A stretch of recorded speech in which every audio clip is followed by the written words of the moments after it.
उर्दू की मैं बेटी हूँ, मेरा नाम गजल है। उर्दू की मैं बेटी हूँ, मेरा नाम गजल है। लब फूल के जैसे है, मेरी आँख कबल है। आदाब नाजरीन, मैं हूं आसिफ खान। एक बार फिर आप पहुंचे हैं एक नई मंजिल पर और अजीब है सफ़र गज़ल का। हर मंजिल पर थकन का नहीं, ताज़ा दम होने का एहसास होता है। हर मोड़ पर फरहत बख्श झोंके हमारा खैर मकदम करते हैं और ऐसा लगता है कोई इन अल्फाज में आपको हमको साथ साथ चलने के लिए आवाज़ दे रहा हो। ये बोली बाद बहारी हमारे साथ रहो, सफ़र गज़ल का है जारी हमारे साथ रहो। हर एक मोड़ पर फूलों का सिलसिला होगा, है खुशबुओं की सवारी हमारे साथ रहो। नाजरीन, प्रोग्राम के इस हिस्से में हम आपको बताना चाहते हैं कि उर्दू को मकबूल बनाने में इस शायरी ने कैसा किरदार निभाया। ख़ास तौर पर गज़ल ने किस तरह उर्दू की आबियारी की, दक्कन से चलकर दिल्ली आई और फिर यहाँ की खड़ी बोली से मिलकर नए अदब की तख्लीक की। वली दक्कनी को कौन भुला सकता है? वो बादशाह था वली दक्कनी। लेकिन वली दक्कनी के यहाँ सीधा सादा मुआशिका एक बिल्कुल सादगी के साथ, जिसके अंदर एक मानवी रंगत थी, इसमें यह एहसास था कि बात सिर्फ जो है वह अपने मजाजी महबूब से नहीं हो रही है। अब जब दिल्ली की तरफ आती है गजल, तो दिल्ली में जो है दोनों रुख मिल जाते हैं। कहीं पर ऐसे अनासिर मिलते हैं जहां पर हकीकत की बात होती है, कहीं पर ऐसे अनासिर मिलते हैं जहां मजाज की बात होती है। लेकिन दिल्ली में आने के बाद गज़ल का जो रंग था वो बड़ा ही फितरी मिलान रखने वाला था। यानी गज़ल को जैसे हाफिज ने कहा था ईरान में कि ये दर्द है, जो दर्द ज़बान से बयान होता है। इसको दिल्ली में आने के बाद सबसे अच्छी फ़ज़ा मिली उस दर्द को। और अगर ये दर्द गज़ल में न होता तो गालिब भी मीर की सताइश न करते। वो दर्द था जिसने गालिब को मजबूर किया कि ये दर्द जो है, जो मीर बयान कर रहा है, जो इश्क का वाकई दर्द है, यही है गज़ल, और इसी को गज़ल का नाम दिया जाए। ये बात बात पे क्या नाज के निकलती है। अंदाज है पुराने गजल गाय के, ठुमरी अंदाज है। दबी दबी तेरे लब से हंसी निकलती है। फिर उस्ताद बेखुद का दौर है, उस्ताद दाग पे जानशीन। ये वो जबान, दिल्ली की जबान, सहल जबान, जो चलते फिरते लोग भी आ रहे हैं। मुझे समझने की जरूरत है कि अल्फाज क्या है, दकीक। तो नाजरीन, दिल्ली से चलकर उर्दू ने लखनऊ को अपना मस्कन बनाया। लखनऊ में उर्दू ने वो जादू चलाया कि लखनऊ वालों ने अदब और तहजीब को ही नए सांचे में ढाल दिया। लखनऊ ने लफ्ज़ों के साथ बड़ा काम किया है। तराकीब नई नई लखनऊ ने ढूंढ के उसके अंदर बंदिशें नई नई मुसहफ़ी ने कमाल किया। उसके अंदर ऐसा नहीं है कि इन लोगों का कंट्रीब्यूशन किसी हालत में कम। और फिर एक सिलसिला है जो मरासी के अंदर हालांकि इनका जिक्र होता है, लेकिन तगज़्ज़ुल इनके पास भरपूर था। चाहे वो दबीर हों या अनीस हों या दूल्हा साहब उरूज हों, या बात को मुहज़्ज़ब साहब तक अगर बात पहुँचे तो यहाँ भी जो है वो इसकी कोई कमी नहीं थी। और आहंग तो बेहतरीन चीज़ थी। जब आप बात करते हैं रजस की, तो बग़ैर आहंग के रजस हो भी नहीं सकता। तो गज़ल के अंदर उतार चढ़ाव तो होते रहे, लेकिन इजाफे भी होते रहे। नाजरीन, उर्दू शायरी में कई असनाफ़ सुखन है और सबकी अहमियत अपनी जगह है, लेकिन गज़ल को जो अहमियत उर्दू ज़बान में हासिल है उसका कोई सानी नहीं, जाहिर है कि ये इसके साथ और भी बहुत से अवामिल हैं और बहुत सी चीज़ें हैं कि जिसको हमें नज़रअंदाज नहीं करना पड़ेगा। एक तो गज़ल की गिरफ्त जो है वो रवायत की गिरफ्त है। गज़ल की रज़ा ख्याली अपनी जगह पर है। गज़ल कोई मुसलसल ख्याल की तर्जुमानी नहीं करती। एक गज़ल के अंदर 10 मिसरे हैं, 10 शेर हैं, तो 10 शेरों में कभी ज़िंदगी की बात हो रही है, कभी मौत की बात हो रही है, कभी हिजर की हो रही है, कभी विसाल की हो रही है। तो गज़ल की रज़ा ख्याली से बहुत से मौज़ूआत जो हैं वो एक गज़ल के अंदर आ जाते हैं। नज़्म में और गज़ल में यही फ़र्क है कि नज़्म में एक मरकज़ी तसव्वुर होता है कि जिसे हम बढ़ा करके पेश करते हैं, लेकिन गज़ल में अगर 10 शेर हैं तो मालूम हुआ ज़िंदगी भी है, मौत भी है, आसमान की बात भी है, ज़मीन की बात भी है। तो ये गज़ल की जो रज़ा ख़याली है, ये मेरा ये ख़्याल है कि वक्त गुज़रने के साथ साथ और भी ज़्यादा जब हम मुस्तक़बिल की तरफ जाएंगे और आएंगे तो गज़ल की मकबूलियत बढ़ेगी इसलिए कि थोड़े वक्त में हमको मुख्तलिफ़ मौज़ूआत एक गज़ल के शेरों में मिल जाते हैं। नज़्म में एक मरकज़ी तसव्वुर को हम बयान करते हैं और उसी को तफसील के साथ बयान करते हैं। तो गज़ल की सबसे बड़ी खुसूसियत उसकी रज़ा ख़याली है। नाज़रीन, आज ऐसा लगता है जैसे उर्दू और गज़ल एक ही हैं। हिंदुस्तान में रहने वाले बेशतर लोग यही समझते हैं कि गज़ल सिर्फ उर्दू में ही कही जा सकती है। तो हम कह सकते हैं कि ज़बान 100 शक्लें बदल सकती है तो गज़ल भी सैकड़ों सांचों में ढल सकती है। उर्दू गज़ल का जहाँ तक अपना मामला है, आप उस पर गुफ्तगू करते हैं तो आप देखिए कि इसने तमाम तर कायनात को, तमाम तर मसाइल को अपने तौर पर अपनी ज़बान में समझने की भरपूर कोशिश की है। और यही वजह है कि उर्दू गज़ल जैसी कल थी, यानी वही दगनी से भी अगर शुरू करें और अगर और पीछे अमीर खुसरो के यहाँ भी ले जाएं तो अमीर खुसरो से लेकर आज फरहत एहसास तक और फरहत एहसास से लेकर के दूसरे शायर जो बड़े शायर आज के जो बन चुके हैं, हालांकि वो लगता है कि नए शायर हैं, लेकिन उनकी शायरी की एक आवाज़, नुमाइंदा आवाज़ बन रही है और तकरीबन बन चुकी है। चाहे हसन काज़मी हो, चाहे दूसरे शायर, आप लोग नए शायरों का नाम ले रहा हूँ मैं, तो आप देखेंगे कि उर्दू गज़ल ने और उर्दू गज़ल गो शोरा ने अपने पूरे मिजाज और मिनहाज के एतबार से उर्दू गज़ल को एक एतबार, एक वक़ार बख्शा है। एक ऐसी ज़बान में बातचीत की है जिसमें मीर कहते थे कि पर गुफ्तगू पर मुझे आवाम से है। नाजरीन, गज़ल से मुताल्लिक़ इस मालूमाती सफ़र को अगले हफ्ते तक के लिए मुलतवी करते हैं और आपको ले चलते हैं उस महफिल में जहाँ शायर है, गज़ल है, आहंग है और मौसीकी है। नाजरीन, ये हसीन सफ़र गज़ल का अपनी रफ्तार के साथ जारी है। आइए आपकी मुलाकात कराते हैं एक अजीम शायर से। हमारे आज के शायर हैं जनाब डॉक्टर राहत इंदौरी साहब। इंदौर के एक कॉलेज में लेक्चरार की हैसियत से दरस व तदरीस में मसरूफ़ रहे डॉक्टर इंदौरी ने 40 साल पहले मुशायरों की दुनिया में कदम रखा और अपने लहजे की घन गरज और अपने अल्फाज के ज़ेरो बम के ज़रिए पूरे मुल्क पर छा गए। उन्होंने पुराने मज़ामीन को भी ऐसा नया आहंग दिया कि लोग उनके मद्दाह होते चले गए। उनकी शायरी में इश्क भी है, इनकलाब भी, गम जाना भी है और गम दुनिया भी, माजी की पुरशिकोह तारीख़ का बयान भी है और हाल की तबाही और बर्बादी का तज़किरा भी। उन्होंने मुशायरों की दुनिया में धाक जमाने के बाद फिल्मी दुनिया में बहुत ही शान के साथ कदम रखा और फिल्म इंडस्ट्री को कई मशहूर गाने दिए। नाजरीन, राहत इंदौरी एक ऐसा नाम है जिसको सुनकर एक ऐसा शायर जहन में आता है जो किसी हद में खुद को कैद नहीं करता।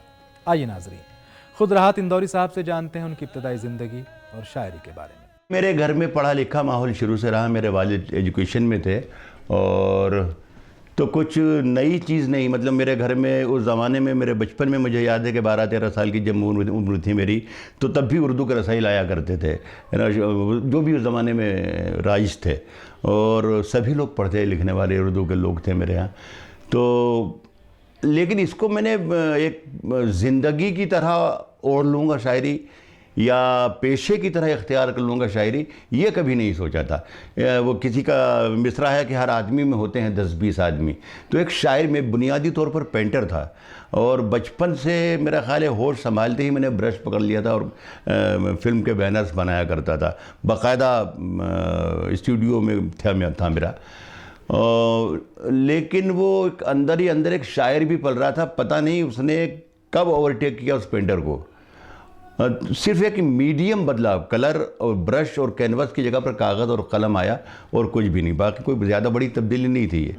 तो वो मुझे कबूल करने में मुझे कोई ज़्यादा वो उलझन महसूस नहीं हुई और बल्कि मैं बहुत कामयाबी से उसी रास्ते पर आगे बढ़ता गया और शेर कहने लगा। राहत इंदौरी के यहाँ जोश है, जज्बा है, मुकाबला है, हट है और बेबाकी है। राहत इंदौरी अपने दौर के मुनफरिद शायर हैं।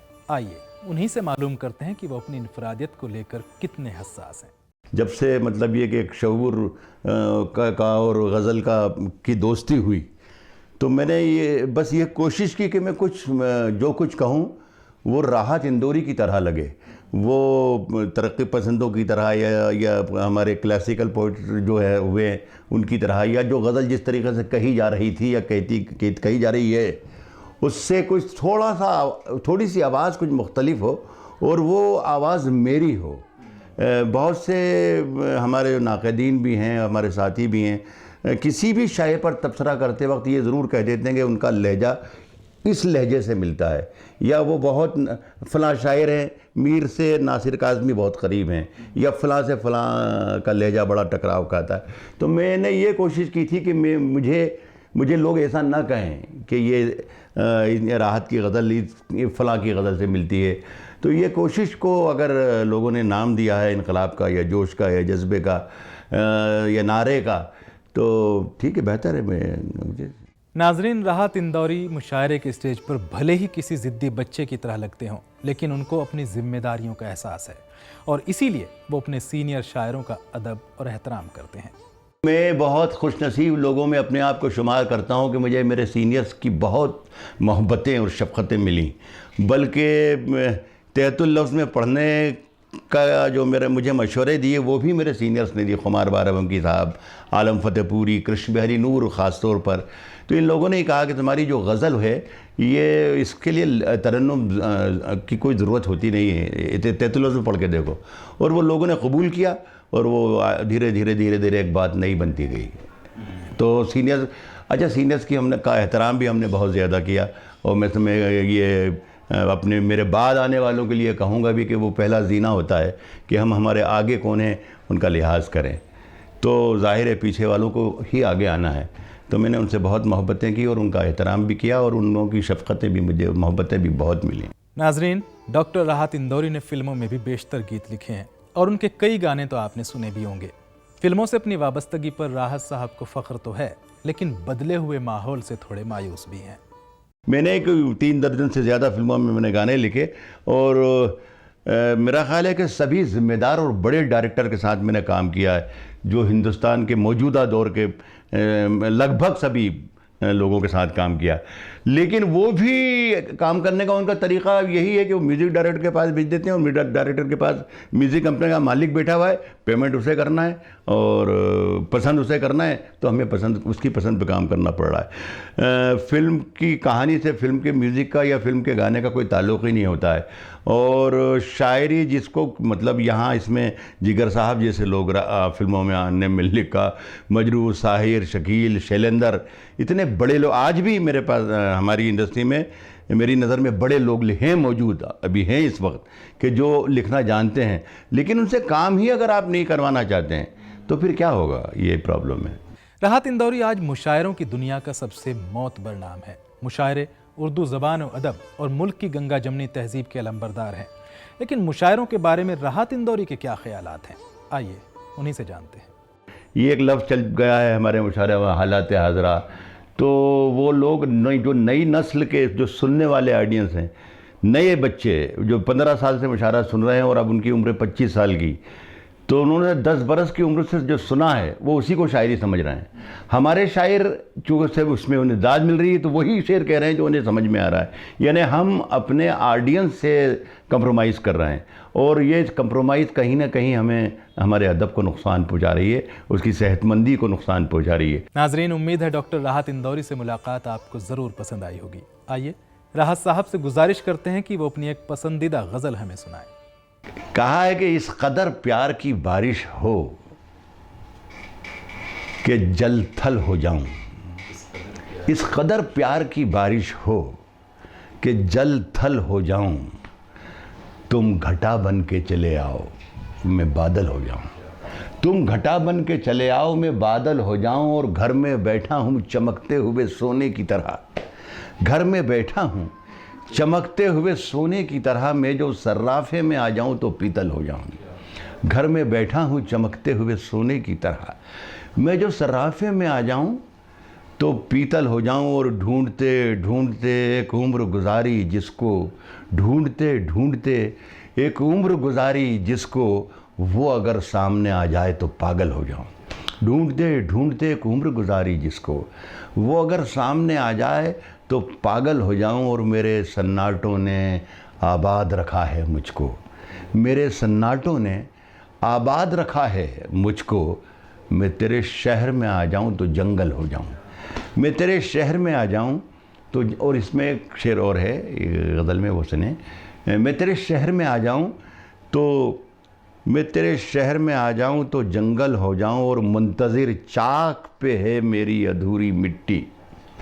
मुंतज़िर चाक पे है मेरी अधूरी मिट्टी, तुम ज़रा हाथ लगा दो तो मुकम्मल हो जाऊंगा। बहुत शुक्रिया आपका। वाह। तो नाजरीन, ये थे जनाब डॉक्टर राहत इंदौरी साहब जो हमें नवाज रहे थे अपनी एक खूबसूरत गज़ल से। और नाजरीन, अब वक्त हुआ है साज और आवाज़ की महफिल का। आइए राहत इंदौरी साहब की गज़ल के कुछ शेर सुनते हैं इस दिलकश आवाज़ में।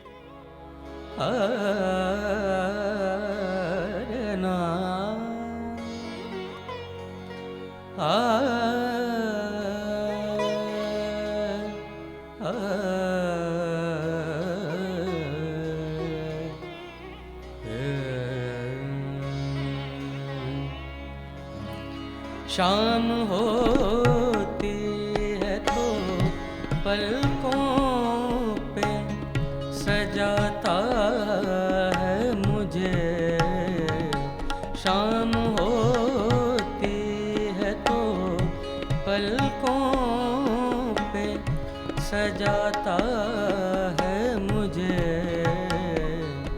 वो चरागों की तरह रोज जलाता है मुझे। शाम होती है तो पलकों पे सजाता है मुझे। शाम होती है तो पलकों पे सजाता है मुझे। वो चरागों की तरह रोज जलाता है मुझे। शाम होती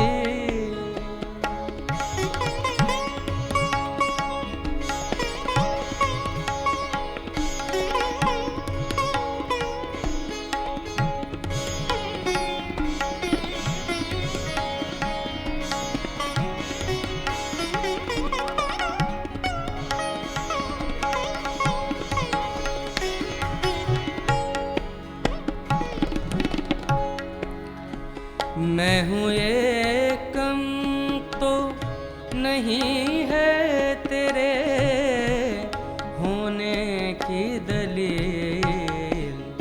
मैं हूँ एकम तो नहीं है तेरे होने की दलील।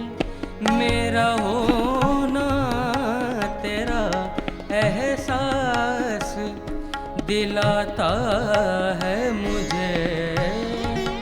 मेरा होना तेरा एहसास दिलाता है मुझे। वो चरागों की तरह रोज जलाता है मुझे। शाम होती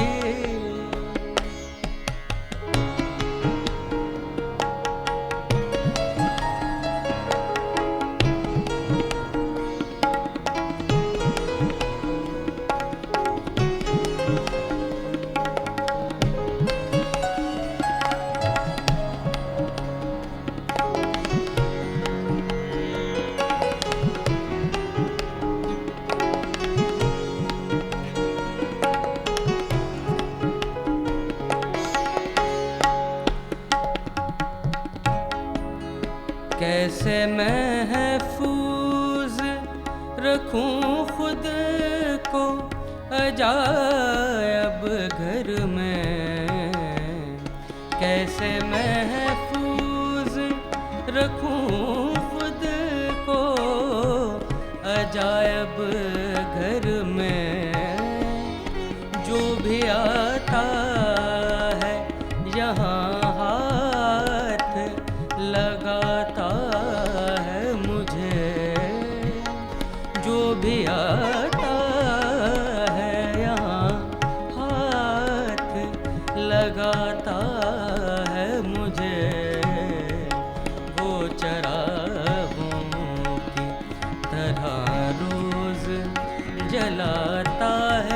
मुझे